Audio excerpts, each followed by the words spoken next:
Hello people! Ayan naman guys, yung lemon tree. Nag-iisang puno lang din yan. Pero tingnan nyo naman, ang hitik din sa bunga. Ayan.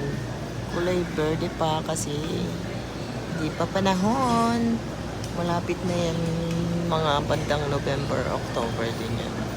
Halos karamihan ng ganitong panahon ng tagbunga ng lemon. Tapos yun, pag panahon ng lemon dito, ang mura-mura. Kaya ayan, nakita nyo, hawak kamay lang. At ang liit lang ng puno niya pero ang daming bunga. Ayan. Ganyan ang lemon dito. Malalaman mong lemon dyan kasi may patulis sa dulo. Yung orange bilog lang. Ito, may patulis yung dulo. Ayan, kita nyo.